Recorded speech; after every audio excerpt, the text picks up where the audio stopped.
واجعلني من ورثة جنة النعيم. അല്ലാഹു സുബ്ഹാനഹു വ തആല തഖ്വയുള്ള ജീവിതം നയിക്കാൻ നമുക്ക് ഏവർക്കും തൗഫീഖ് നൽകി അനുഗ്രഹിക്കുമാറാകട്ടെ. നമ്മുടെ ജീവിതത്തിൽ വന്നുപോയ സകലമാന തെറ്റുകളും അല്ലാഹു പൊരുത്തപ്പെടുമാറാകട്ടെ. അല്ലാഹുവിന് ഇഷ്ടപ്പെട്ട നിലയിൽ ഹലാലായത് സമ്പാദിച്ച് ഹലാലായത് തിന്ന് കൊടുത്ത് അള്ളാഹിന്റെ പൊരുത്തത്തോടുകൂടി മരണപ്പെടാൻ നമുക്ക് ഏവർക്കും തൗഫീഖ് നൽകുമാറാകട്ടെ. നമ്മളുടെ മരണപ്പെട്ടവർക്കെല്ലാം അള്ളാഹു പൂർണ്ണ മഗ്ഫിറത്ത് നൽകട്ടെ, മർഹമത്ത് നൽകട്ടെ. രോഗികൾക്ക് പരിപൂർണമായ ശിഫാ നൽകുമാറാകട്ടെ. അള്ളാഹു പെട്ടെന്നുള്ള മരണം, ഈമാനില്ലാത്ത മരണം, അപകട മരണങ്ങളെ തൊട്ടെല്ലാം അള്ളാഹു നമ്മളെ കാത്തുരക്ഷിക്കുമാറാകട്ടെ. പറയപ്പെടുന്ന വിഷയങ്ങൾ അള്ളാഹുവിനെ ഭയന്ന് അതിനോട് കൂറുപുലർത്തി സ്വീകരിക്കുന്ന സത്യവിശ്വാസികളിൽ നമ്മളെ അള്ളാഹു ഉൾപ്പെടുത്തുമാറാകട്ടെ.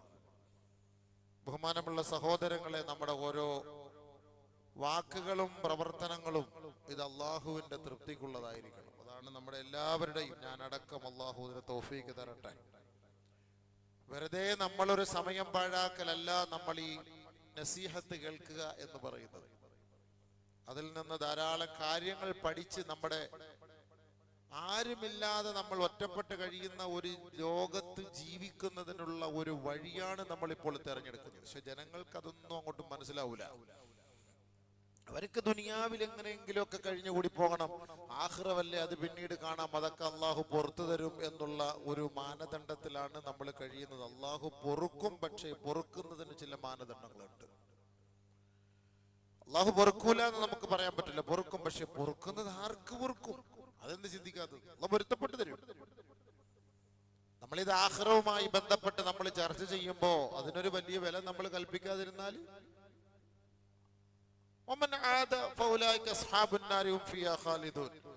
അവരല്ലാഹുവായിട്ടാണ് അടുത്ത തീരുമാനം. നമുക്ക് പിന്നെ അതിനെക്കുറിച്ച് കൂടുതൽ നിർബന്ധിക്കാനും പറയാനും ഒന്നും പറ്റൂല.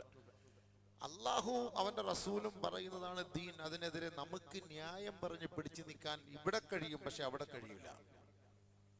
ഇവിടെ നമുക്ക് എന്തിന് ന്യായമുണ്ട്, പക്ഷെ അവിടെ ആര് ന്യായം പറയും? അതെന്താ ചിന്തിക്കാത്തത്?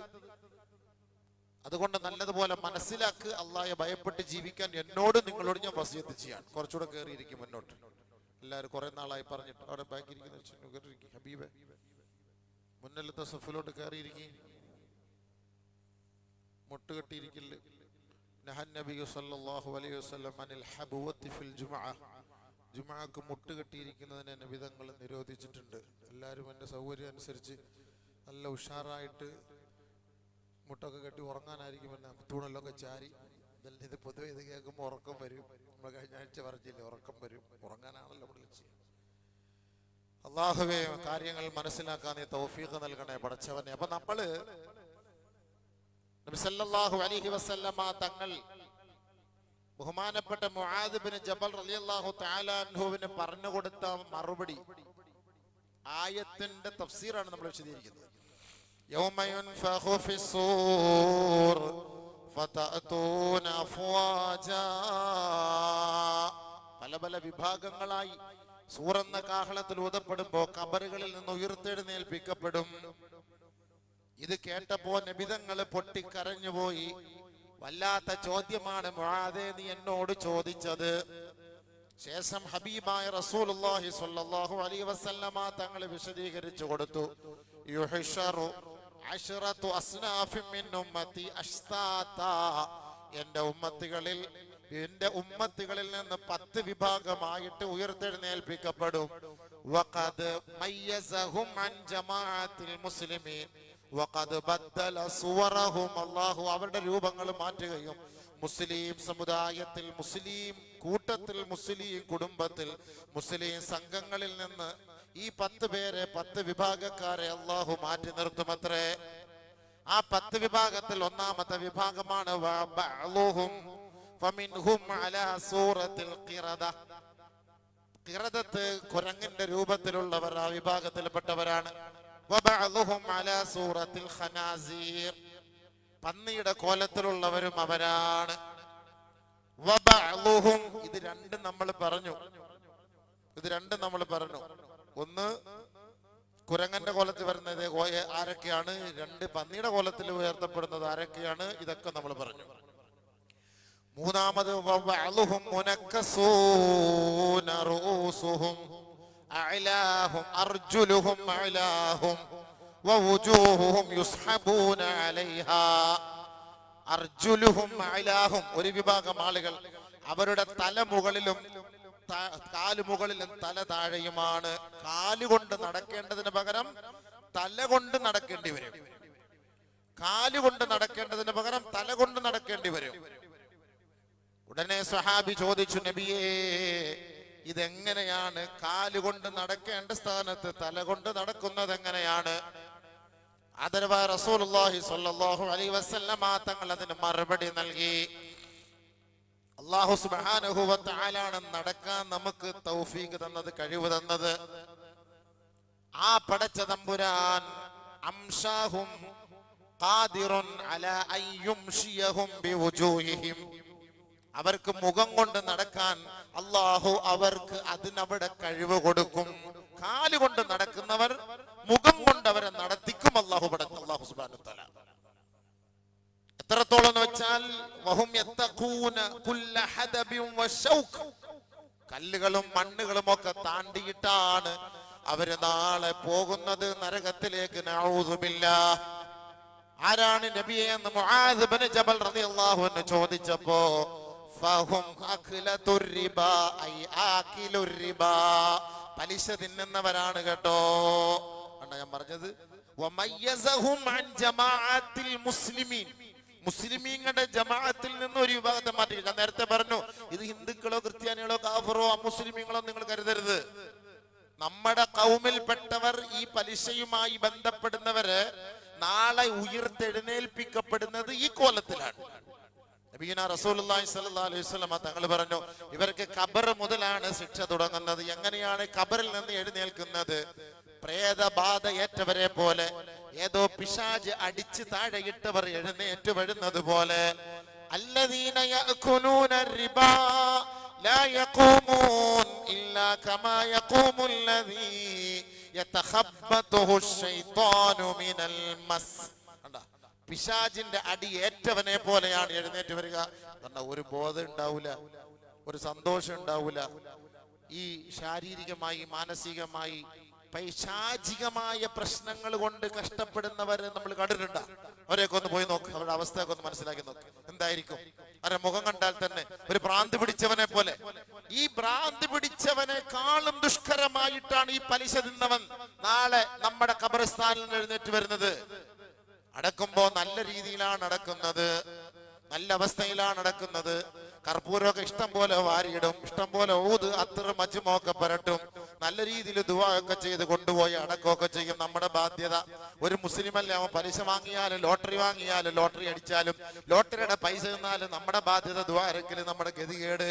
ദുആ അരക്കാതെ മറ്റു മാർഗമില്ല. പക്ഷെ എഴുന്നേറ്റ് വരുമ്പോ ഏത് കോലത്തിലാണ്? യതഖബ്ബതുഹു ശൈത്താനു മിനൽ മസ്, പിശാചിന്റെ അടിയേറ്റവനെ പോലെയാണ് എഴുന്നേറ്റ് വരിക.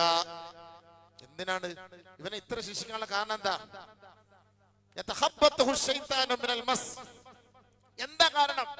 ഖാലു, അവൻ പറഞ്ഞു, ഇന്നമൽ ബൈഉ മിസ്ലുർ റിബാ, കച്ചവടവും പലിശയൊക്കെ ഒന്ന് തന്നെയാണ്. ഇതൊരു ബിസിനസ്.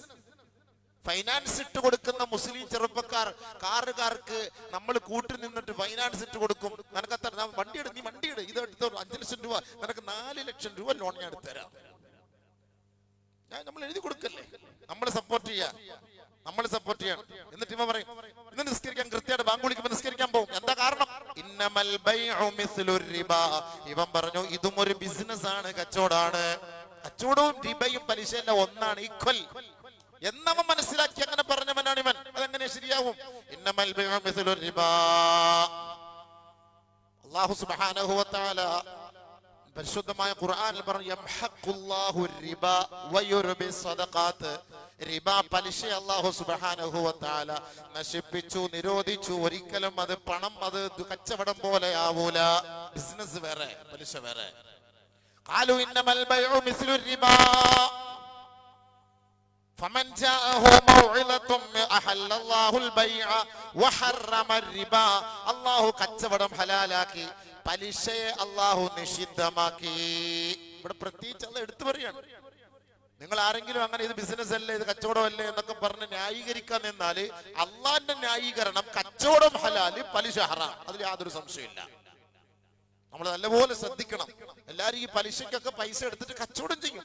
50 ലക്ഷം രൂപ ബാങ്കിൽ നിന്ന് നിങ്ങൾക്ക് തരുന്നു, അത് ഹറാമൊന്നുമല്ല, അത് ഹറാമൊന്നുമല്ല. ആ 50 ലക്ഷം രൂപ തിരിച്ച് അടയ്ക്കുമ്പോ 55 ലക്ഷം, 51 ലക്ഷം, 50,1000 അത് പലിശയാവും. ഈ 50 ലക്ഷം ക്യാപിറ്റൽ നമുക്കത് കിട്ടുന്ന ആ പൈസ അത് മൂലധനാണ്. കടം വാങ്ങി തിരിച്ചു ആർക്കും കൊടുക്കല്ലോ കടം. ബാങ്കുകാർക്കും കൊടുക്കാം, ഒരു മുസ്ലിമിനും കൊടുക്കാം, യൂതനും കൊടുക്കാം, നസ്രാണിക്കും കൊടുക്കാം, ആർക്കും കൊടുക്കാം. പലിശ തിരിച്ച് കൊടുക്കുന്നതാണ് അവിടെ പ്രശ്നം. 50 ലക്ഷം തന്ന 50 ലക്ഷം തിരിച്ചു കൊടുത്തോ, ഏത് ബാങ്കിൽ നിന്ന് വേണമെങ്കിലും എടുത്തോളി, പ്രശ്നമില്ല, ഹറാമാവൂല, ഹറാമാവൂല. ബാങ്കിൽ നിന്ന് എടുത്തത് കൊണ്ട് ഹറാമാവൂല. പക്ഷെ തിരിച്ച് അടയ്ക്കുമ്പോ ഉള്ള അടവ് ഈ 50-ന് 55 അടച്ചാൽ, 51 അടച്ചാൽ ആ അടച്ചതിന് നീ അങ്ങോട്ട് പലിശ കൊടുത്തവനെ തീറ്റിച്ചതിൻ്റെതായ ശിക്ഷ നീ അനുഭവിക്കേണ്ടി വരും. അത്രയേ ഉള്ളൂ, അത്രയേ ഉള്ളൂ. പൈസ എടുത്തതിന് കുഴപ്പമില്ല, പക്ഷെ തിരിച്ച് അടവില്ലേ അത് കൂടിയാൽ. വണ്ടിക്ക് നീ പൈസ കൊടുത്തു, 15 ലക്ഷം രൂപയ്ക്ക് വണ്ടി എടുത്തു, 5 ലക്ഷം അടച്ചു, ബാക്കി 10 ലക്ഷം അത് നിനക്ക് ബാങ്കുകാരൻ തരുന്ന കടമാണ്, പ്രശ്നമില്ല. പക്ഷെ ആ വണ്ടിയുടെ പേരിൽ 15 ലക്ഷത്തിന് പകരം 15,1000, 15,01 1 രൂപ അങ്ങോട്ട് നീ അടച്ചോ കൊടുത്തോ, അതിന്റെ ശിക്ഷ അവരേറ്റുവാങ്ങണം. ഒരാളെ പലിശ തീറ്റിച്ചതിന്റെ ശിക്ഷ നമ്മൾ ഏറ്റുവാങ്ങണം, അത്രയേ ഉള്ളൂ. അത് നമ്മൾ മനസ്സിലാക്കണം. നബി സല്ലല്ലാഹു അലൈഹി വസല്ലം തങ്ങൾ പറഞ്ഞു, ലഅനല്ലാഹു റിബാ വആകിലഹു വമൂകിലഹു. ഹബീബ റസൂലുള്ളാഹി സ്വല്ലല്ലാഹു അലൈഹി വസല്ലമ തങ്ങൾ കുറെ കാര്യങ്ങൾ നമ്മളോട് അത് നിഷിദ്ധമാണ്, ഹറാമാണ്, അത് ശപിക്കപ്പെട്ട പണിയാണ് കേട്ടോ എന്ന് പറഞ്ഞു. അക്കൂട്ടത്തിൽ നബി സല്ലല്ലാഹു അലൈഹി വസല്ലമ തങ്ങൾ പറഞ്ഞു, ലഅനല്ലാഹുൽ വാശിമാ വൽ മുസ്തൗശിമാ. പച്ചകുത്തല് കുത്തുന്നവനും കുത്തിച്ചു കൊടുക്കുന്നവനും കുത്താൻ വേണ്ടി പറയുന്നവനും ഇവനെയൊക്കെ അള്ളാഹു ശപിച്ചു കേട്ടോ. മറ്റുള്ള മതക്കാരൻ ചെയ്യുന്നത് പോലെ മുസ്ലിം ചെറുപ്പക്കാരൻ ഇന്ന് പച്ച കുത്തി നടക്കുന്നത് കാണാം, ചന്ദ്രക്കലയൊക്കെ കുത്തി നടക്കുന്ന കാണാം, പള്ളിയുടെ കുബ്ബ കുത്തി നടക്കുന്നത് കാണാം. ഇതൊന്നും ഇസ്ലാമികമല്ല, അനിസ്ലാമികമാണ്, ഹറാമാണ്, നിഷിദ്ധമാണ്. പറ്റൂല, നമുക്ക് ആ പണി എടുക്കാൻ പറ്റൂല. ഇത് മറ്റുള്ളവർ എടുക്കും, നമ്മൾ എടുക്കേണ്ട ആവശ്യം എന്ത്? ലഅനല്ലാഹുൽ വാശിമാ വൽ മുസ്തൗശിമാ. ഇത് കുത്താൻ വേണ്ടി പറയുന്നവനെയും ഇത് കുത്തുന്നവനെയും അതിനെ പ്രേരിപ്പിക്കുന്നവനെയും അല്ലാഹു സുബ്ഹാനഹു വ തആല അവനെ ശാപിച്ചു. ശാപം, ശാപം. എങ്ങനെ അത് പോവൂലല്ലോ, പിന്നെ ഒരച്ചാ പോവൂല. അതുകൊണ്ട് അല്ലാഹുവിന്റെ റസൂൽ അത് നിരോധിച്ചു. അതേപോലെ വാക്കില റിബാ, പലിശ തിന്നലും, വമൂക്കിലഹു, തീറ്റിക്കലും, അങ്ങോട്ട് കൊടുക്കുന്ന പറഞ്ഞ പലിശ വാങ്ങലും പലിശ കൊടുക്കലും, രണ്ടും രണ്ട് രീതിയാണ്. ഒന്ന് വാങ്ങി തിന്നുക, 20 ലക്ഷം കൊണ്ട് ബാങ്കിൽ ഇട്ടിട്ട് അതിന്റെ പലിശ തിന്നുക, ഏറ്റവും വലിയ ഹറാം. 20 ലക്ഷം ബാങ്കിൽ നിന്ന് എടുത്തിട്ട് പലിശ അങ്ങോട്ടടയ്ക്കുക, അത് മറ്റൊരു ഹറാം. നമ്മൾ തിന്നുന്നില്ല എന്നേ ഉള്ളൂ, നമ്മൾ തീറ്റിക്കുകയാണ്. ആ തീറ്റിക്കുന്നതിന്റെ, അതായത് നമ്മൾ 20 ലക്ഷം എടുത്തിട്ട് ഹലാലായിട്ടൊരു കച്ചവടം ചെയ്തു, അപ്പൊ ആ പൈസ തിരിച്ചടയ്ക്കുകയാണ്. അടയ്ക്കുന്ന പൈസ നമ്മൾ ഹലാലായിട്ട് സമ്പാദിച്ച പൈസയാണ് അടയ്ക്കുന്നത്. ചിന്തിക്കുന്നില്ല. 50 ലക്ഷം നമ്മൾ ലോൺ എടുത്തിട്ട്, 50 ലക്ഷത്തിന്റെ ലോൺ എടുത്ത് കച്ചവടം ചെയ്തിട്ട് നമ്മൾ ബാങ്കിൽ കുറേശ്ശെ നമ്മൾ അടയ്ക്കുന്ന പൈസ ഏതാ? നമ്മൾ ഹലാലായിട്ട് സമ്പാദിക്കുന്ന പൈസ ആണ് അങ്ങോട്ട് അടയ്ക്കുന്നത്. അങ്ങനെയാണ് മൂക്കിലഹോനെ തീറ്റിക്കുന്നത്. അതാണ് ഖുർആൻ പറഞ്ഞത്, ഫമൻ ജാഅഹു മൗഇളത്തും മിർ റബ്ബിഹി ഫന്തഹാ ഫലഹു മാ സലഫ് വഅംറുഹു ഇലല്ലാഹ്. ഈ ഉപദേശ നിർദ്ദേശങ്ങൾ വന്നതിന് ശേഷം പലിശ കച്ചവടം ആരെങ്കിലും നടത്തുന്നുണ്ടെങ്കിൽ അത് പരിപൂർണമായി ഒഴിവാക്കി കളഞ്ഞാൽ അവർക്കതിന്റെ ക്യാപിറ്റൽ, മൂലധനം അവർക്കത് തിരിച്ചു കിട്ടും. ഫലഹു മാ സലഫ്, കഴിഞ്ഞതൊക്കെ അവർക്ക് അല്ലാഹ് പുറത്തു കൊടുക്കും. ഈ ആയത്ത് ആ കാലഘട്ടത്തിൽ പലിശ അനുവദനീയമായിരുന്ന ഒരു കാലഘട്ടത്തിൽ ഇറങ്ങിയതാണ്. അതുകൊണ്ട് അല്ലാഹ് പറഞ്ഞത് ഫലഹു മാ സലഫ്, നിങ്ങൾ വാങ്ങിച്ചതൊക്കെ ഇരിക്കട്ടെ പോട്ടെ, ഇനി നിങ്ങൾ ഇതിൽ നിന്ന് ഒഴിവാകണം, ഇനി വാങ്ങാൻ നിൽക്കണ്ട. പക്ഷെ നമുക്കിപ്പോ അല്ല, നമ്മുടെ ഇവിടുത്തെ പലിശക്കാരന്റെ ഈ നിയമം ഇതല്ല. അത് ആദ്യം മനസ്സിലായിക്കോ. ഇവിടുത്തെ പലിശക്കാരന്റെ നിയമം, അതായത് ഈ ഖുർആന്റെ ആയത്ത് ഇറങ്ങിയതിന് ശേഷം, മുസ്ലിമീങ്ങൾക്കിടയിലേക്ക് ഈ ആയത്ത് വന്നതിന് ശേഷം, നമ്മൾ പലിശ വാങ്ങിയിട്ടുള്ളവർ അവരുടെ തൗബ അവരെത്ര ലക്ഷം പലിശ ഇനത്തിൽ ജനങ്ങളിൽ നിന്ന് വാങ്ങി തിന്നിട്ടുണ്ടോ അത് അള്ളാഹുവിന് വേണ്ടി മടക്കി കൊടുത്തേക്ക്. അതാണ് നിയമം. ഇനി നമ്മൾ സാധാരണക്കാർ തിന്നാതെ ബാങ്കിൽ അടച്ചിട്ടുണ്ടോ? ഈ ലോൺ എടുത്തിട്ട് തിരിച്ചടയ്ക്കുന്നു, വണ്ടിക്ക് പൈസ തിരിച്ചടയ്ക്കുന്നു, CC അടയ്ക്കുന്നു, ഈ വീടിനെടുത്തിട്ട് CC അടയ്ക്കുന്നു, EMI അടയ്ക്കുന്നു. ഇതിനൊക്കെ നമ്മൾ എന്ത് ചെയ്യണം? തൗബ ചെയ്യണം. ഇതിന് തൗബ. കാരണം നമ്മൾ തിന്നല്ല, അങ്ങോട്ട് തീറ്റിച്ചാണ്. നമ്മുടെ ഹലാലായ പൈസ അങ്ങോട്ട് കൊടുത്താണ്. അതിന് നമ്മൾ തൗബ ചെയ്യണം. അള്ളാന്റെ അടുക്കൽ തൗബ ചെയ്യണം. കാര്യമാണ്. പടച്ചവനെ, അബദ്ധത്തിൽ വീണുപോയി, പറ്റിപ്പോയി, ഇത് തീർന്നാ ഞാൻ ഇനി ഇല്ല, അല്ലാ എന്നെ ഇതിൽ നിന്ന് രക്ഷിക്കണേ റബ്ബേ. ആത്മാർത്ഥമായി അള്ളാഹുവിനോട് തൗബ ചെയ്യണം, പശ്ചാത്തപിക്കണം. ഇത് അങ്ങോട്ട് കൊടുക്കുന്നവരുടെ നിയമം. ഇങ്ങോട്ട് വാങ്ങി തിന്നവന്റെ നിയമം ഇതല്ല. അവൻ എത്ര പേർക്ക് തിരിച്ചു കൊടുത്തേ പറ്റുള്ളൂ. അതിന് എത്ര ഹജ്ജ് ചെയ്താലും ശരി, കില്ലെ പിടിച്ച് തൂങ്ങിയാലും ശരി, ഹജറുൽ അസ്വദിന്റെ അകത്ത് കല്ലുകൊണ്ട് തല കൊണ്ട് വെച്ചാലും ശരി, എത്ര ലക്ഷം നിന്റെ ജീവിതത്തിൽ നീ പലിശക്കാരനായിട്ട് ജീവിച്ച് തിന്നു മുടിച്ചിട്ടുണ്ടോ അത് മുഴുവനും നീ മടക്കി കൊടുക്കണം. നബിയുനാ റസൂലുള്ളാഹി മടക്കി കൊടുക്കണം. ഇനി ആളില്ല ഉസ്താദെ, ആരിൽ നിന്ന് വാങ്ങിയതെന്ന് അറിയില്ല, അതുകൊണ്ട് ആർക്കെങ്കിലും സദഖ ചെയ്യും. നിനക്കൊരു കണക്കുണ്ടല്ലോ. എന്റെ 50 വർഷത്തിനിടയിൽ ഞാൻ ഏകദേശം ഒരു 60 ലക്ഷം രൂപ പലിശ ആയിട്ട് മാത്രം ഞാൻ വാങ്ങിയിട്ടുണ്ട്, തിന്നിട്ടുണ്ട്, പലിശയായിട്ട് മാത്രം. ആ 60 ലക്ഷവും നീ കൊടുത്തേ പറ്റൂ. അല്ലെങ്കിൽ ആഖിറത്തിൽ അള്ളാഹുവിന്റെ അടുക്കൽ നരകത്തിൽ കാലാകാലം കിടക്കേണ്ടി വരും. ഇത് വല്ലവന്റെ ഹക്കാ നീ തിന്നത്. ആളില്ലെങ്കിൽ പ്രശ്നമില്ല. ആളില്ല, ആളിനെ കണ്ടില്ല, ഏതെങ്കിലും ലക്ഷം വീട്ടിലോ ഏതെങ്കിലും രോഗികൾക്കോ ഏതെങ്കിലും സാധിക്കൊക്കെ ഒന്നുമില്ലാത്തവർക്ക് ഒരു ബിലാ നീയത്തും വലാ സവാബിൻ, ഒരു നീയത്തോ ഒരു സവാബോ ആഗ്രഹിക്കാതെ പടച്ചവനെ ഞാൻ വാങ്ങി എന്റെ ജീവിതത്തിൽ അറിവില്ലാതെ തിന്ന പലിശയുടെ പൈസ ആണ് ഞാൻ ഇതാ കൊണ്ട് കളയാണെന്ന് പറഞ്ഞ് അവർ കൊണ്ട് കൊടുക്കി. എന്നിട്ട് തൗബ ചെയ്യും. فمن جاءه موعظة من ربه فانتهى فله ما سلف. അല്ലാഹു ഓക്കേ സ്വീകരിക്കും. വമൻ ആദ, ഇനി അതെല്ലാം മടങ്ങി വരികയാണെങ്കിൽ ഫൗലൈക അസ്ഹാബുൻ നാർ ഹും ഫീഹാ ഖാലിദൂൻ.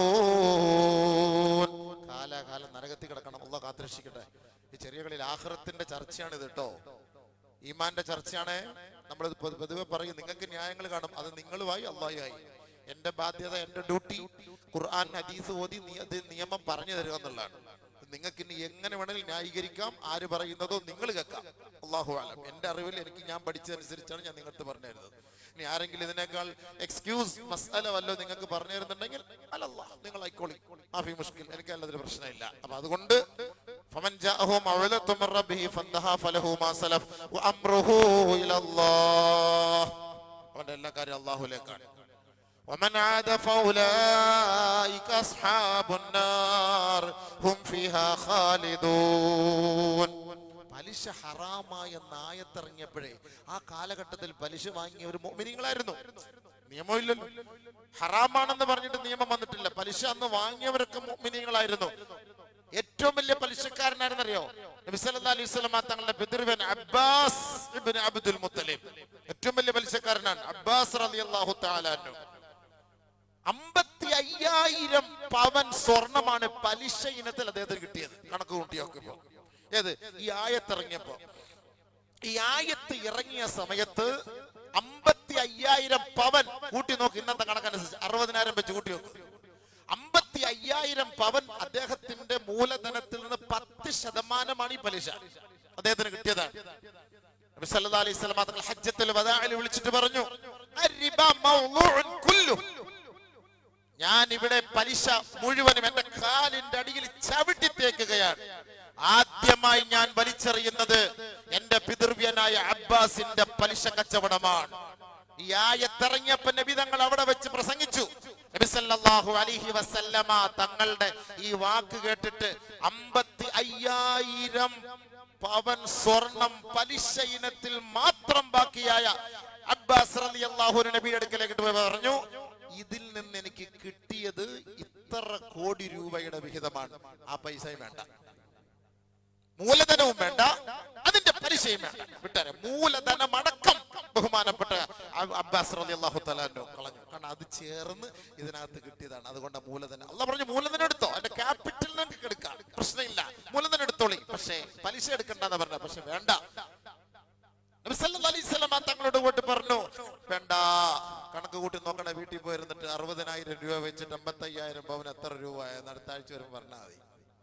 കണക്കൂട്ടി വയ്ക്കോളെ. നമ്മൾ കളയുമോ?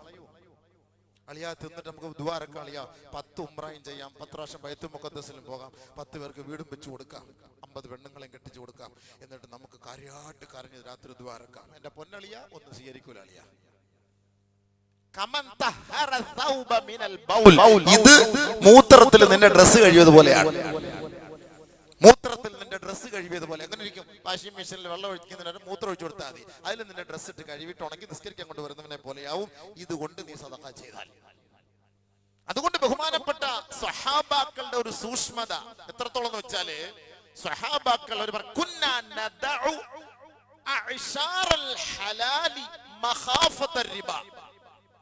ഞങ്ങൾക്ക് 10-9% ഹലാലാണ് ഞങ്ങളുടെ സമ്പത്ത് കച്ചവടത്തിൽ നിന്ന് കിട്ടുന്നത്. പക്ഷെ അതില് 1% പലിശ ഉണ്ടോന്നൊരു പേടി ഉണ്ട്. ആ പേടിയുടെ പേരിൽ ഇത് മൊത്തം ഒഴിവാക്കും. ഞങ്ങൾ എടുക്കുകയില്ല. ഞങ്ങൾ 1% 1 പോയിന്റ് ഇതിൽ പലിശ ഉണ്ടാകുമോ എന്നൊരു പേടി, ഈ പൈസയിൽ പലിശ ഉണ്ടാകുമോ ഒരു പേടി. അതുകൊണ്ട് അവരെടുക്കുക, ആ ലാഭം എടുക്കുകയില്ല എന്നാ പറഞ്ഞത്. ചിന്തിച്ചു നോക്കി, സഹാബാക്കൾക്ക് ആഖിറത്തെ കുറിച്ച് പേടിയുള്ളത് കൊണ്ടല്ലേ. നമുക്ക് എന്ത് പേടി?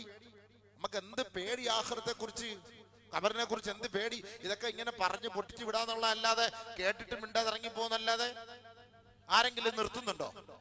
പലിശ സർവ്വസാധാരണല്ലേ, സർവ്വസാധാരണല്ലേ. ഒരുത്തന്റെ ഒക്കെ വീട്ടിൽ 3-4 വണ്ടിയാണ്. ഇഷ്ടനുസരിച്ച് മോന്, മോൾക്ക്, അവക്ക്, ഇളവക്ക്, ചേട്ടത്തി, കൊച്ചുമോന് എവിടുന്നാ സ്വന്തം പൈസ കൊടുത്തിട്ടാ? എന്തിനാ ഇതൊക്കെ എടുക്കുന്ന? ഇത്രയും നമ്മൾ ആഡംബരങ്ങൾ കാണിക്കാൻ പോണ്ട ആവശ്യമുണ്ടോ? നമുക്കുള്ളത് കൊണ്ട് ജീവിച്ചാ പോരെ? നാളെ ആഖിറത്തിൽ അല്ലാഹുവിന്റെ അടുക്കൽ ഇതൊക്കെ ചുമക്കണോ? ഇതൊക്കെ ഏറ്റെടുക്കണോ? ഇതുകൊണ്ടാണ് ഇൽമു പഠിക്കണം എന്ന് പറഞ്ഞത്. കച്ചവടം ചെയ്യുന്നവൻ ഇൽമു പഠിച്ചിട്ടേ കച്ചവടം ചെയ്യാവൂ. എന്റെ വാക്കല്ല, ബഹുമാനപ്പെട്ട അലി കറമല്ലാഹു വജ്ഹ ഉമർ ഇബ്നുൽ ഖത്താബ് റളിയല്ലാഹു തആല അൻഹു, ഉമർ റളിയല്ലാഹു അൻഹു മനി തജറ ഖബല അൻ യതഫഖഹ ثم ارتطم ثم ارتطم ثم ارتطم يعني غرق فيه. നബി സല്ലല്ലാഹു അലൈഹി വസല്ലമ തങ്ങളുടെ അനുചരൻ ഇൽമിന്റെ വാതിൽ, നിബിതങ്ങളുടെ മരുമകൻ, ഇൽമിയായ വിഷയത്തിൽ അവഗാഹം സൃഷ്ടിച്ച ബഹുമാനപ്പെട്ട അലി റളിയല്ലാഹു അൻഹു പറഞ്ഞ വാക്കാണ് മനി തജറ ഖബല അൻ യതഫഖഹ. ഇൽമ പഠിക്കാതെ കച്ചവടം എന്തെന്ന് ശരീഅത്തിന്റെ നിയമം അനുസരിച്ച് BBA പഠിക്കും. ബിസിനസ്മാൻ. അവിടെ നിന്ന് ഖുർആനും ഹദീസും അല്ല പഠിപ്പിക്കുന്നത്. എങ്ങനെ ഒരുത്തനെ പറ്റിച്ച് കാശുണ്ടാക്കാന്നുള്ളതാണ് അവിടെ പഠിപ്പിക്കുന്നത്. ഖുർആനിന്റെയും ഹദീസിന്റെയും വീക്ഷണത്തിൽ നിങ്ങൾക്ക് ഹലാൽ കച്ചവടം ഏത്, ഹറാം കച്ചവടം ഏത് എന്ന് പഠിപ്പിച്ചു തരുന്ന ഇൽമ്, അത് പഠിക്കാതെ ഒരുവൻ കച്ചവടത്തിന് ഇറങ്ങിയാൽ അവൻ പലിശയിൽ മുങ്ങിയവനെ പോലെയാണ്. 3 പ്രാവശ്യം അലി റളിയല്ലാഹു തആല പറഞ്ഞു അവൻ പലിശയിൽ മുങ്ങിയവനെ പോലെയാണ്. കച്ചവടം ചെയ്യണ്ടേ? 5 കോടി 10 കോടി 100 കോടി 20 കോടി ഇതിനൊക്കെ പേരിൽ പലിശയും കാര്യങ്ങളൊക്കെ ഉണ്ടാവില്ല. അത് പലിശ വരൂലേ? അത് നമുക്ക് അത് അങ്ങനെ ചെയ്താൽ ഇങ്ങനെ ആവൂലേ? അങ്ങനെ പലിശ ആവൂലേ? അപ്പൊ പലിശ ഏതാ, ഹലാൽ ഏതാ, ഹറാം ഏതാ, ഇതിനെ കുറിച്ച് പഠിക്കേ. ഉമർ റളിയല്ലാഹു തആല അൻഹു പറഞ്ഞു, ഏയ് സഹാബ ലാ യബിഉന ഫി അസ്വാഖിനാ ഹാദിഹി ലം യതഫഖഹു ഫിദ്ദീൻ. ഈ ചന്തയില്, ഈ മാർക്കറ്റില് കച്ചവടത്തെ കുറിച്ച് പഠിക്കാത്ത ഒറ്റ ഒരുത്തൻ ഇവിടെ കച്ചവടം ചെയ്തു പോകരുത്. നിബന്ധനകൾ ബോർഡ് എഴുതി വെച്ചു. നമ്മൾ പറഞ്ഞ വഴിയോര കച്ചവടം ജനങ്ങൾക്ക് തടസ്സം ഉണ്ടാവാത്ത രീതിയിൽ കച്ചവടം ചെയ്യണം. ആ സൈഡിൽ ചെയ്യരുത്, ഈ സൈഡിൽ ചെയ്യണം, അങ്ങനെയൊക്കെ പറയുള്ളൂ. ഉമർ റളിയല്ലാഹു അൻഹു എഴുതി വെച്ചെന്നറിയോ? കച്ചവടത്തിന്റെ ഹക്കും ബാത്തിലും സത്യവും മിഥ്യയും ഇത് മനസ്സിലാക്കാത്ത ഒരുത്തൻ നമ്മുടെ ഈ സൂക്കിൽ കച്ചവടം ചെയ്യരുത്. അതേപോലെ ഒന്നും കൂടി ഡിമാൻഡ് വെച്ചു, വലം യൂഫു അൽ കൈല വൽ മീസാൻ. അളവിലും തൂക്കത്തിലും വല്ല ന്യൂനത വരുത്തുന്നവൻ ഈ മാളിൽ കച്ചവടം ചെയ്യാൻ പാടില്ല. എഴുതി വെച്ചു. എവിടെയെങ്കിലും നിങ്ങൾ കണ്ടിട്ടുണ്ടോ എഴുതി വെച്ചിട്ടുള്ള? എത്ര മാളിൽ പോന്ന് ഓഫർ എന്ന് പറയുമ്പോൾ മുങ്ങി താഴെയല്ലേ? എവിടെയെങ്കിലും എഴുതി വെച്ചിട്ടുണ്ടോ? ഇത് ത്രാസ് കൊണ്ടുപോയി ഗവൺമെന്റിന്റെ അടുക്കൽ വർഷം തോറും 6 മാസം കൂടുന്തോറും എന്തൊക്കെ ചെക്ക് ചെയ്യണമെന്ന് പറഞ്ഞ് കൊണ്ടുപോകും. ആരെല്ലാം കൊണ്ടുപോവോ? ടെസ്റ്റ് ചെയ്യാൻ വേണ്ടിട്ട് കൊണ്ടുപോവോ? അതിനകത്ത് 100 ഗ്രാമിന്റെ തകടും കൂടും കെട്ടി തൂക്കും, അത്രയും കിട്ടാൻ വേണ്ടിട്ട്. എല്ലാം ഡിജിറ്റൽ സംവിധാനം. ഇപ്പൊ നമ്മള് ഒരുപാട് പെട്രോൾ അടിക്കാൻ പോയി ഡീസൽ പെട്രോൾ ഈ അടുത്ത സമയത്തൊക്കെ പോലീസുകാർ പിടിച്ചു. ഇവരൊക്കെ എല്ലാം ഹിക്കുമത്താക്കി വെച്ചിരിക്കുക. 500 രൂപയ്ക്ക് ഡീസൽ പെട്രോൾ അടിക്കാൻ പോകുന്ന നോക്കി 9 രൂപ എന്നാ തുടങ്ങുക, 10 രൂപ എന്നാ തുടങ്ങുക. ഒറ്റ പോക്ക. നമ്മൾ ഇതെല്ലാം നോക്കുന്നത് അള്ളാഹു അല്ല, നമുക്ക് വിഷയമില്ല. അവൻ അള്ളാഹ്ക്ക് നാളെ ഹിസാബ് പറയും. ഒന്ന് കുറവ് വന്നവൻ അള്ളാഹ്ക്ക് നാളെ ഹിസാബ് പറയും. അള്ളാഹ് എടുക്കലല്ലേ من جمع مالا حراما ثم تصدق منه لم يكن له بركة وأجره عليه أو كما قال عليه الصلاة والتسليم. ഒരാള് ഹറാമായത് സമ്പാദിച്ച് കൂട്ടി കൂട്ടി കൂട്ടി കൂട്ടി വെച്ചിട്ട് ഈ സമ്പാദ്യത്തിൽ നിന്ന് അവൻ സദഖ ചെയ്തുവെങ്കിൽ അത് അള്ളാന്റെ അടുക്കൽ സ്വീകാര്യമാവുകയില്ല.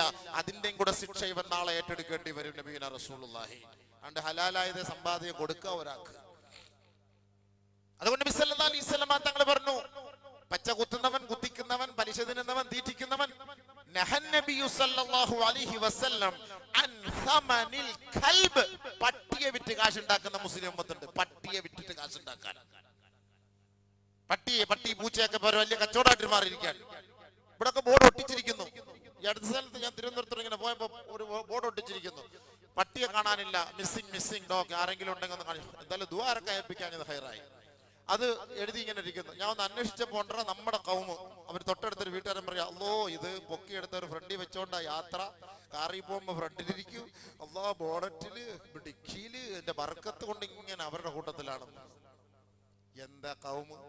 ഇവനൊക്കെ വന്നിട്ട് നിസ്കരിക്കും, അവന്റെ കൂടെ നമ്മൾ നിസ്കരിച്ചുള്ള അവസ്ഥ എന്താ?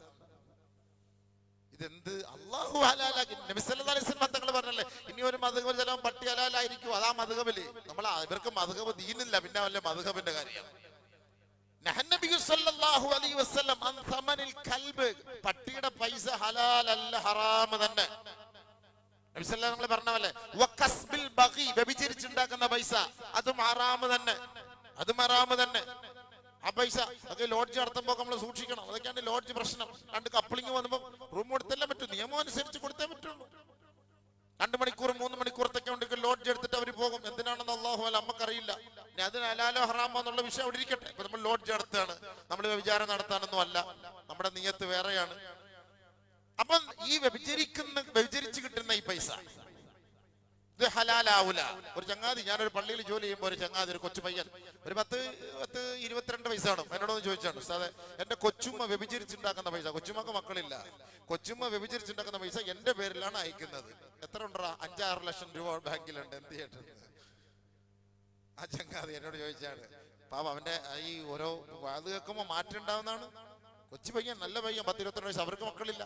അപ്പൊ അങ്ങനെ ഇവന് വേണ്ടിട്ട് ആ പൈസ ഡിപ്പോസിറ്റ് ചെയ്യാൻ. ഞാൻ പറഞ്ഞ മോനെ 1 രൂപ പോലും എടുക്കല്ലേ, അത് ഹറാമാ, അത് അവരടുത്ത് കൊടുത്തരാ, അവരടുത്ത് പറഞ്ഞിട്ട് ഇതിൽ നിന്ന് പിന്തിരിയാൻ പറ, ഇത് തെറ്റാണ്, ഇത് പൈസ കൊണ്ട് ഒരിക്കലും ഒരു ഗുണമുണ്ടല്ല, ഇതിൽ നിന്ന് നീ എടുത്തു നിന്നാൽ നിനക്ക് പോലും അതിന്റെ പേരിൽ അല്ലാണ്ട്. ഇത് അറിഞ്ഞു വെച്ചോണ്ട്, അറിയാതെ നമ്മൾ അറിയില്ലല്ലോ. കൊച്ചുമ്മ തരുന്ന പണം ഏത് ഹലാൽ ഹറാം നമുക്കറിയില്ല. അത് അറിഞ്ഞു വെച്ചുകൊണ്ട് നീ അത് തിന്നാൽ നാളെ അള്ളാഹുവിന്റെ അത് സമാധാനം പറയണം. അതുകൊണ്ട് അത് ഹറാമാണ്, നിഷിദ്ധമാണ്. എത്രയോ പേര് ഇതിങ്ങനെ ശരീരം വിറ്റ് കാശുണ്ടാക്കുന്നു. നബി സല്ലല്ലാഹു അലൈഹി വസല്ലം തങ്ങൾ പറഞ്ഞല്ലേ, അത് ഹറാം. വകസ്ബിൽ ബഗി. ചിന്തിച്ചു നോക്കണേ, എത്ര പേര് ഇതിനു വേണ്ടി പൈസ ചെലവാക്കുന്നുണ്ട്. അള്ളാഹു കാത്തുരക്ഷിക്കുമാറാകട്ടെ, അള്ളാഹു കാത്തുരക്ഷിക്കുമാറാകട്ടെ. അതേപോലെ രൂപം ഉണ്ടാക്കി വിൽക്കുക. രൂപം ഉണ്ടാക്കുന്നവൻ അള്ളാഹു തആല ശപിച്ചിരിക്കുന്നു. രൂപം ഉണ്ടാക്കുന്നവനെ ശപിക്കുന്നു. ഇതൊക്കെ നമ്മുടെ മക്കളൊക്കെ കൂടുതലും ഈ ആർട്ടിസ്റ്റ് ഇങ്ങനെ പടം വരയ്ക്കാനൊക്കെ ഉള്ള ഭയങ്കര ഇൻട്രസ്റ്റിലാണ്. ഈ രൂപസാദൃശ്യമുള്ളതൊന്നും വരയ്ക്കാൻ അനുവദിക്കരുത് കഴിവതും. അതൊക്കെ ഹദീസിലുള്ളതല്ല. നാളെ ഇതിനോട് ജീവൻ ഇടാൻ പറഞ്ഞാൽ എവിടെയിട്ട് ജീവനിട്ട് കൊടുക്കും? ബാക്കിയൊക്കെ വരയ്ക്കട്ടെ, പ്രകൃതികളെയൊക്കെ വരയ്ക്കട്ടെ. ഈ രൂപമൊക്കെ ഉണ്ടാക്കി വെച്ചാൽ നാളെ ഇതിന് ജീവനിട്ട് കൊടുക്കാൻ നമ്മളോട് അള്ളാഹു പറഞ്ഞാല് നമ്മൾ എവിടെ പോയിട്ട് നമ്മുടെ മക്കൾ എങ്ങനെയിട്ട് ജീവനിട്ട് കൊടുക്കും? ഹദീസല്ലേ ഇത്? നബി സല്ലല്ലാഹു അലൈഹി വസല്ലം തങ്ങൾ പറഞ്ഞ ഹദീസല്ലേ? അപ്പൊ ഈ പണമൊക്കെ ഹറാമാണ്, ഈ പൈസ എല്ലാം ഹറാമാണ്. ഈ പൈസ കൊണ്ട് നമ്മൾ തിന്നാൻ പാടില്ല, നമ്മുടെ മക്കൾക്ക് കൊടുക്കാനും പാടില്ല.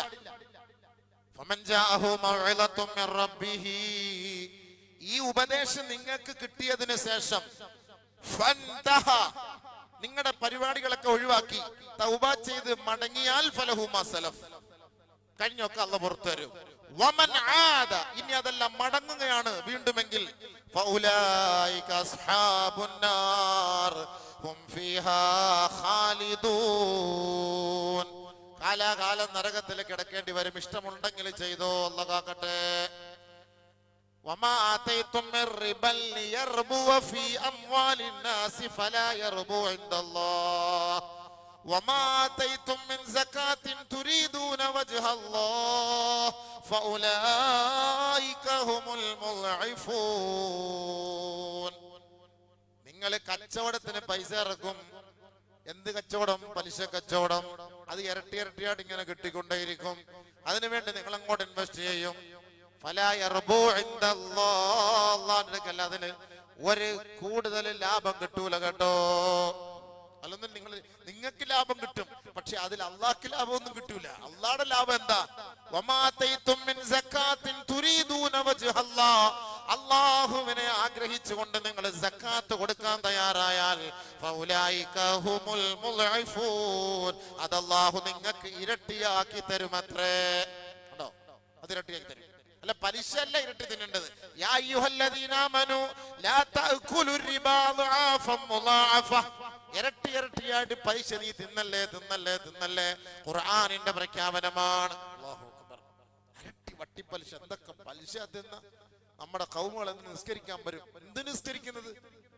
എന്ത് നിസ്കരിക്കുന്നത്? ഈ ഹറാമ തിന്നിട്ട് അവരുടെ വീട്ടിൽ പോയിട്ട് നമ്മൾ ഭക്ഷണം, ഇവൻ ഹറാമായ കച്ചവടക്കാരനാണ് പലിശക്കാരനാണെന്ന് അറിഞ്ഞിട്ട് അവന്റെ വീട്ടിൽ പോയിട്ട് നമ്മൾ ഭക്ഷണം കഴിക്കാനേ പാടില്ല. അറിഞ്ഞു വെച്ചോണ്ട് പോരുത്. അറിയാതെ ഇപ്പൊ അള്ളാഹു നമുക്ക് പുറത്തട്ടെ എന്നുള്ളതല്ല. നമുക്ക് എന്ത് ചെയ്യാനാണ്? യാ അയ്യുഹല്ലദീന ആമനൂ ലാ തഅകുലു റിബാ ദഅഫൻ മുളാഅഫ. ഇരട്ടി ഇരട്ടിയായിട്ട് തിന്നരുത്. വത്തഖൂ യൗമൻ തുർജഊന ഫീഹി ഇലല്ലാഹ് ثم توفى كل نفس ما كسبت وهم لا يظلمون. ഒരു ദിവസം നിങ്ങൾ അള്ളാഹുവിന്റെ അടുക്കലേക്ക് മടക്കപ്പെടൂലേ? ആ ദിവസത്തെ നിങ്ങളൊന്ന് ഭയപ്പെടേണ്ടേ, സൂക്ഷിക്കേണ്ടേ. വത്തഖൂ യൗമൻ തുർജഊന ഫീഹി ഇലല്ലാഹ്. അല്ലാഹു അക്ബർ. അള്ളാഹുവിന്റെ അടുക്കലേക്ക് മടക്കപ്പെടുമെന്ന് നിനക്കൊരു ബോധമുണ്ടോ? ഒരു ബോധമുണ്ടോ? എന്നിട്ടാണോ ഈ ഹറാമ് തിന്നിട്ട് നടക്കുന്നത്? ഇത് മനസ്സിലാക്കിയിട്ട് പോലും ഇതിന്ന് പിന്തിരിയാൻ തയ്യാറല്ലല്ലോ. അല്ലാഹു അക്ബർ. അള്ളാഹയെ പേടിയില്ലാത്തവൻ, ആഖിറത്തിനെ പേടിയില്ലാത്തവർക്ക് എവിടുന്ന് സമ്പാദിക്കണം, എങ്ങനെ സമ്പാദിക്കണം എന്നതിനെ കുറിച്ച് അവർക്ക് യാതൊരു ബോധം ഉണ്ടാവൂല എന്നാണ് ഹദീസ്. അള്ളാഹുവിനെ ഭയമില്ല, ആഖിറത്തെ ഭയമില്ല. പിന്നെ അവൻ എവിടുന്ന് സമ്പാദിച്ചാൽ എന്താ? അമിനൽ ഹലാൽ അമിനൽ ഹറാം. ഹറാമിലോ ഹലാലിനോ സമ്പാദിച്ചാൽ അവൻ എന്താ? പ്രശ്നമില്ല, കാരണം അള്ളാഹെ പേടിയില്ലല്ലോ. പക്ഷെ ഒരു ദിവസം വരും അള്ളാഹുവിന്റെ അടുക്കൽ. വത്തഖൂ, ആ ദിവസം സൂക്ഷിച്ചോ. യൗമാ, ദിവസമാണ് തുർജഊന ഫീഹി ഇലല്ലാഹ്. അള്ളാഹുവിന്റെ അടുക്കലേക്ക് മടക്കപ്പെടുന്ന ഒരു ദിവസമാണത് കേട്ടോ. അള്ളാഹുവിന്റെ അടുക്കലേക്ക് മടക്കപ്പെടുന്ന ഒരു ദിവസമാണ്. അവിടെ ഇത് ചോദ്യം ഉണ്ടാവും. അവിടെ ചോദ്യം ഉണ്ടാവും. നീ സമ്പാദിച്ചത് എവിടെ നിന്ന്? നീ ചെലവാക്കിയത് എവിടെ നിന്ന്? ومن اكتسب فيها مالا من حله وأنفقه في غير حقه أورده الله دار الهوان. ഒരാൾ ഹലാൽ സമ്പാദിച്ച് അത് ഹറാമിന് വേണ്ടി ചെലവ് ചെയ്താൽ നാളെ നരകത്തിൽ അവനെ കൊണ്ടുവരുമത്രേ. ഈ ഹുക്കുമാണ് പലിശ അങ്ങോട്ട് അടയ്ക്കുന്നവർക്കുള്ളത്. ഈ ഹുക്കുമാണ്. പലിശ അങ്ങോട്ട് അടയ്ക്കുക. നമ്മൾ തിന്നുന്നില്ല. ഹലാല് സമ്പാദിച്ചിട്ട് ഹറാമിന് വേണ്ടി ചെലവാക്കുക. ഹറാമിന് വേണ്ടി ഹലാല് സമ്പാദിച്ചിട്ട് ഹറാമിന് വേണ്ടി 50 ലക്ഷത്തിന് ലോൺ എടുത്തിട്ട് തിരിച്ചടയ്ക്കുന്ന അവിടെ ഹലാലായ പൈസയാണ്. ഇവിടെ ഹലാലായ പൈസ. വണ്ടി ലോൺ എടുത്തിട്ട് തിരിച്ചടയ്ക്കുന്ന ഹലാലായ പൈസയാണ്. അപ്പൊ അങ്ങോട്ട് ഹലാലായ പൈസ പണയം വെച്ചിട്ട് സ്വർണം പണയം വെച്ചിട്ട് പലിശ അങ്ങോട്ട് അടയ്ക്കലാണ്. അവനെ തീറ്റിക്കാൻ ഹലാലായ പൈസ നമ്മൾ അങ്ങോട്ട് കൊടുത്തുകൊണ്ടിരിക്കുമ്പോൾ ഈ ഹലാലായത് സമ്പാദിച്ചിട്ട് ഹലാലല്ലാത്ത ഒരു വഴിയിൽ ഇവൻ ചെലവ് ചെയ്താൽ ഔറദഹുല്ലാഹു ദാറൽ ഹവാൻ. നിന്ദ്യതയുടെ വീട്ടിലേക്ക് അള്ളാഹു ഇവനെ കൊണ്ടുവരുമെന്ന് കമാ ഖാല റസൂലുള്ളാഹി. അല്ലാഹു അല്ലാഹു കാത്തിരക്ഷിക്കട്ടെ. നമ്മുടെ ഖൗമിനെ നമ്മളെല്ലാം കാത്തിരക്ഷിക്കട്ടെ. നമ്മളൊക്കെ ഹബീബെ, നമ്മുടെ നിസ്കാര ഇബാദത്തിലൊക്കെ അള്ളാഹ്ക്ക് വേണ്ടിയാണെങ്കിൽ നമ്മൾ തിന്നുന്നതും സമ്പാദിക്കുന്നതും കൂടെ നിങ്ങളൊന്ന് പരീക്ഷിക്കുന്നു, സെർച്ച് ചെയ്യുന്ന വെരിഫിക്കേഷൻ ചെയ്യും. എന്നിട്ട് കൊള്ളാവോ നോക്കും. എന്തിനാ നമ്മൾ കുറച്ച് കാലത്തെ ജീവിതത്തിന് വേണ്ടി ഈ പണം വാരിക്ക് ഒരു കൂട്ടാണ്? കുറേ പണം വാരി കൂട്ടിട്ട് എവിടെ കൊണ്ടുപോകാൻ? എന്തിന്? എല്ലാം മരിച്ചുപോയ എല്ലാം ഉപേക്ഷിച്ചിട്ട് പോകേണ്ടി വരും. വെറും കയ്യോടെ പോകേണ്ടി വരും. ഒന്നും കൊണ്ടുപോകൂല. എന്താ മരിച്ചു പോകുന്ന മനുഷ്യന്റെ മുന്നിൽ, ഈ മയ്യത്തിന്റെ മുന്നിൽ വന്നിട്ട് മലക്ക് പറഞ്ഞു കൊടുക്കുന്ന ഒരു വാക്കുണ്ട്. എന്താ ഇവന്റെ മുസ്ലില ലഹു മാലുഹു വവലദുഹു വഅമലുഹു. ഈ 3 കാര്യം ഇവന്റെ മുന്നിൽ കൊണ്ടുവന്ന് നിർത്തും. മരിക്കാൻ കിടക്കാൻ മനുഷ്യനാണ്. മുസ്സില ലഹു മാലുഹു വവലദുഹു വഅമലുഹു. ഈ സമ്പത്ത് മുഴുവനും ഇവന്റെ മുന്നിൽ കൊണ്ടുവന്ന് വെക്കും. ഇവൻ ചോദിക്കും, എന്റെ സമ്പത്തെ, ഞാൻ ഇതാ മരിച്ചു പോന്നു, കൊടാനുകൂടി 100 കോടിയുടെ ഉടമസ്ഥനാണ്, ഞാനിപ്പോ ICU-വിൽ കിടക്കുന്നത്, നിന്നെ ഞാൻ കണ്ടോണ്ടിരിക്കാൻ, ICU നിന്നെ കാണാണ്, ഫമാലി എനിക്കെന്താ ഉള്ളെ? ആ 100 കോടിയുടെ ഉടമസ്ഥനോട് ഈ മനുഷ്യൻ, ഈ സമ്പത്ത് പറയുന്ന വാക്കെന്താ? നിനക്ക് വേണ്ടി ഞങ്ങൾ ഒരുക്കി വെച്ചിരിക്കുന്ന സമ്പാദ്യം എന്ന് പറയുന്നത് ഖുദ് മിന്നി കഫനക്, നിന്റെ മയ്യത്ത് പൊതിയാനുള്ള കഫൻ പുടവയാ, കൊണ്ടുപോയിക്കോ. 100 കോടിയുടെ ഉടമസ്ഥനോടും 1000 കോടിയുടെ ഉടമസ്ഥനോടും 2000 കോടിയുടെ ഉടമസ്ഥനോടും 2 ലക്ഷം കോടിയുടെ ഉടമസ്ഥനോടും അവസാനത്തെ വാക്ക്, ഈ സമ്പത്ത് പറയുന്ന വാക്ക് ഖുദ് മിന്നി കഫനക്, നിന്റെ മയ്യത്ത് ഡെഡ് ബോഡി പൊതിയാനുള്ള 21 മുഴം തുണി, 3 കഷണം വെള്ള തുണി ഞങ്ങൾ തരാം, കൊണ്ടുപോയിക്കോ. അതേ ഉള്ളൂ. ഇത്ര ഇതിനു വേണ്ടിയിട്ടാണ് ഇവന്റെ ജീവിതം മൊത്തം ഇവൻ കടന്നോടിയത്. വല്ല ഫായതയുണ്ടോ? വല്ല ഫായതയുണ്ടോ? മക്കളെ വിളിക്കും, ആടാ മക്കളെ, എത്ര മക്കൾ നിനക്കുണ്ട്? മുസ്സില ലഹു വലദുഹു. എന്റെ മക്കള് മുഴുവനും ലണ്ടനിലും അമേരിക്കയിലും UK-യിൽ അവിടൊക്കെയാണ് മക്കൾ. കിളവനും കിളവിയും മാത്രം ഇവിടെ ലക്ഷങ്ങൾ ഉണ്ടാക്കാൻ വേണ്ടി അവരെ പറഞ്ഞു വിട്ടിരിക്കുകയാണ്. വാപ്പ മരിക്കാൻ കിടക്കുന്ന, എന്താ ഉള്ളത് നിനക്ക്? വാപ്പാ, മോനെ, നിങ്ങളുടെയൊക്കെ വാപ്പ അല്ലേ ഞാന്? നിനക്കൊക്കെ വേണ്ടി ഓടി നടന്നവനും കഷ്ടപ്പെട്ടവനും നിന്നെല്ലാം പഠിപ്പിച്ച് പ്രാപ്തരാക്കി നിന്നെയൊക്കെ ഈ ഒരു നിലയിലെത്തിച്ചതൊക്കെ ഈ വാപ്പ അല്ലേ? അതേ വാപ്പ, ഞാൻ എന്താ മരിക്കാൻ പോവാണ്. നിങ്ങളുടെ ഭാഗത്ത് നിന്ന് എനിക്ക് എന്താ ഉള്ളേ?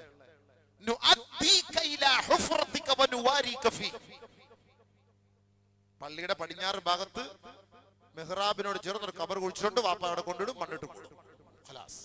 അല്ല, മക്കളാരെങ്കിലും വരുമോ? മക്കളാരെങ്കിലും വരുമോ? ഈ മക്കൾ എന്നാ എന്റെ വാപ്പ ഹജ്ജ് ചെയ്തിട്ടില്ല, പടച്ചവനെ ഞാൻ എന്റെ വാപ്പ കൊണ്ട് ഹജ്ജ് ചെയ്തേക്കാം. 2 കൊല പഴവും 10 ബോട്ടിൽ വെള്ളം അവിടെ വെച്ചിട്ട് പോകും, വേണമെങ്കിൽ എടുത്ത് തിന്നോണ്ട് പോയിക്കോണം. പാപ്പാക്ക് ചെയ്യുന്ന ഏറ്റവും വലിയ കാര്യം അവിടെ കാണാം, പാളാന്തോളം പഴം 20 രൂപ 1 കിലോയ്ക്ക് അവിടെ ഇരിപ്പുണ്ട്, എടുത്തുവെച്ചു പാപ്പാടെ പേർക്ക്. ഇപ്പം ചെയ്യുന്ന ഏറ്റവും വലിയ സദഖ, ഭയങ്കര സദഖ. ആളുകൾ കണ്ടാൽ 2 കൊല പഴം, മാഷാ അല്ലാഹ്, 3 രൂപയുടെ വെള്ളം അവിടെ വെച്ചിട്ടുണ്ട്, വയ്ക്കോ. പാപ്പ ഹജ്ജ് ചെയ്തിട്ടില്ല, ഉംറ ചെയ്തിട്ടില്ല, പാപ്പാക്ക് കടമുണ്ട്, ഇതൊന്നും തീർക്കൂല. മരിക്കാറാകുമ്പോ വാപ്പാ ഇതൊക്കെ കണ്ടിട്ട് മരിക്കൂ കേട്ടോ. എല്ലാരും ചിന്തിച്ചു വെച്ചോളി. മക്കളെ മക്കളെ മക്കളെ മക്കളെ എന്നും പറഞ്ഞ് ജീവിച്ച്, മക്കളെ മക്കളെ എന്നും പറഞ്ഞ് ജീവിച്ച് മരിക്കുന്നവരൊക്കെ ഇതൊക്കെ ഒന്ന് ചിന്തിക്കുന്നത് നല്ലതാണ്. ഇതൊന്നും കൊണ്ടുപോകൂല, എല്ലാം ഇവിടെ വെച്ച് തീർത്തിട്ടേ പോവുള്ളൂ ഇൻഷാ അല്ലാഹ്. അതുകൊണ്ട് നമുക്ക് അല്ലാഹു തന്ന നിഅമത്ത് നല്ല മാർഗത്തിൽ ചെലവാക്കി, ഹലാല് സമ്പാദിക്കി, ഹറാം ഒഴിവാക്കി, ബാങ്കുമായി ബന്ധപ്പെട്ട ഈ ലോണ് പലിശ സംവിധാനം എങ്ങനെയെങ്കിലും ഒഴിവാക്കാൻ ദുആ ചെയ്യുന്ന മുതലേ ദുആ ചെയ്യും. ഇനി ഒരാളോട് കടം വാങ്ങി,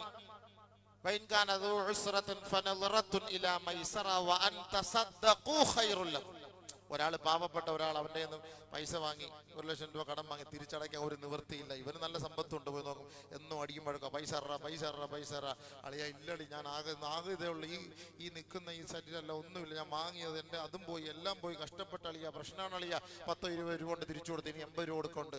ഇവൻ എന്ത് ചെയ്യണം? പൊരുത്തപ്പെട്ട് കൊടുത്തേക്ക്.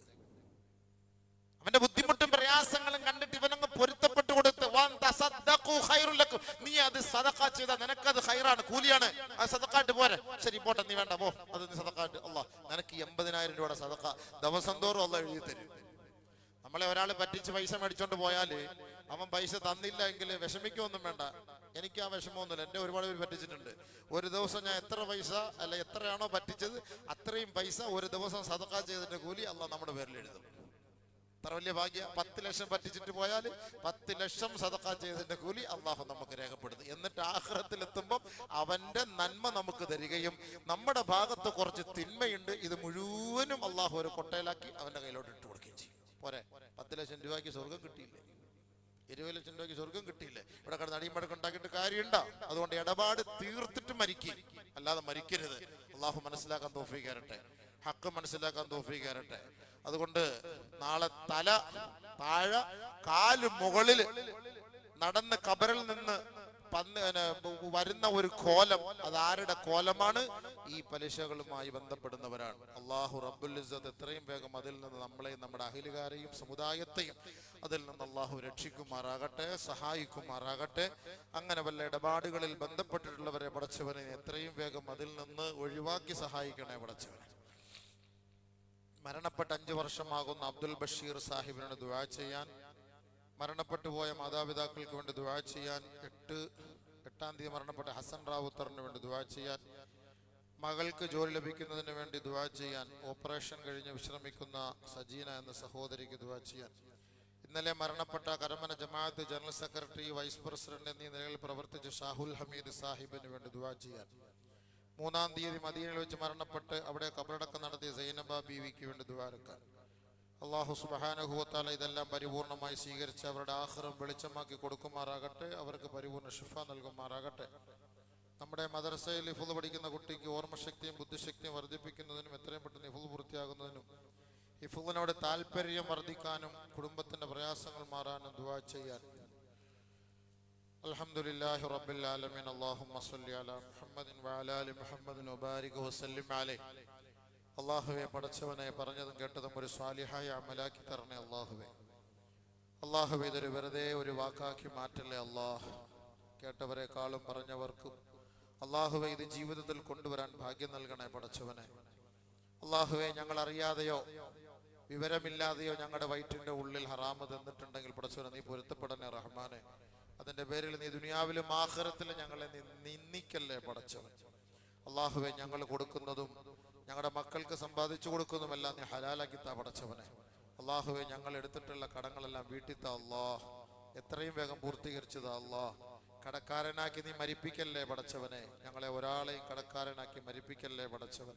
ഒരു ബാധ്യതകളൊന്നുമില്ലാതെ മരിക്കാനുള്ള ഭാഗ്യം നൽകണേ പടച്ചവൻ. അല്ലാഹു, ഈ മാസത്തിൽ ഞങ്ങൾക്ക് ബർക്കത്ത് താ പടച്ചവനെ. ഞങ്ങളുടെ മക്കളോട് ബർക്കത്ത് ചെയ്യ പടച്ചവനെ. നീ തന്ന സമ്പത്തിൽ ബർക്കത്ത് താ പടച്ചവനെ. വാഹനങ്ങളിൽ ബർക്കത്ത് താ അല്ലാഹുവേ. രോഗികളായി ആശുപത്രികളിലും വീടുകളിലും കഴിയുന്നവർക്ക് പൂർണ്ണ ശിഫ നൽകണേ അല്ലാഹ്. കാമിലായ വാഫറായ ശിഫ നൽകണേ അല്ലാഹ്. ഞങ്ങൾ മരണപ്പെട്ടു പോയവർക്ക് അല്ലാഹ് നീ പുറത്തു കൊടുക്കണേ പടച്ചവനെ. മഗ്ഫിറത്ത് ചെയ്യണേ പടച്ചവനെ. ഞങ്ങളുടെ ഉസ്താദുമാർ, ഗുരുനാഥന്മാർ, മുൻഗാമികൾ, അല്ലാഹുവേ, ഞങ്ങളുടെ മാതാപിതാക്കൾ, ബന്ധുമിത്രാദികൾ, കൂട്ടുകുടുംബാദികൾ, ഈ വെള്ളിയാഴ്ച ദിവസം റജബിന്റെ മാസം അല്ലാഹുവേ നീ പൂർണ്ണ മഗ്ഫിറത്ത് മർഹമത്ത് നൽകി അവരെ നീ സന്തോഷിപ്പിക്കണേ പടച്ചവനെ. അല്ലാഹു, ഈ ലോകത്ത് നിന്ന് വിട പറയുമ്പോൾ അവസാനം അല്ലാഹ് നല്ല ദിവസത്തിൽ നല്ല രാവിൽ അല്ലാഹുമ്മ ജഅൽ ഖൈറ അഅമാലിനാ ആഖിറഹു വ ഖൈറ അഅമാലിനാ ഖവാതിമഹു വ ഖൈറ അയ്യാമിനാ യൗമ നൽഖാക ഫീഹി. നിന്നെ കണ്ട് സന്തോഷത്തോടു കൂടി ചിരിച്ചു കണ്ട് മരിക്കാനുള്ള സൗഭാഗ്യം, കലിമ ചൊല്ലി മരിക്കാനുള്ള സൗഭാഗ്യം ഞങ്ങൾക്ക് ഏവർക്കും നീ നസീബാക്കണേ അല്ലാഹ്. അല്ലാഹ്, ഈ ദുആ നീ സ്വീകരിക്കണേ പടച്ചവനെ. റബ്ബി റഹ്മഹുമാ കമാ റബ്ബയാനി സഗീറ ബിറഹ്മതിക യാ അർഹമർ റഹീമീൻ. വൽഹംദുലില്ലാഹി റബ്ബിൽ ആലമീൻ. വസ്സലാമു അലൈക്കും വറഹ്മത്തുള്ളാഹി.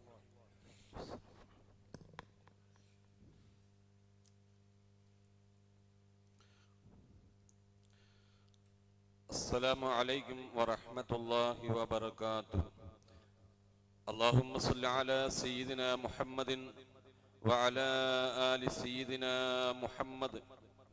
معاشر المسلمين رحمكم الله، روي في الخبر المشهور عن النبي الذكي المذكور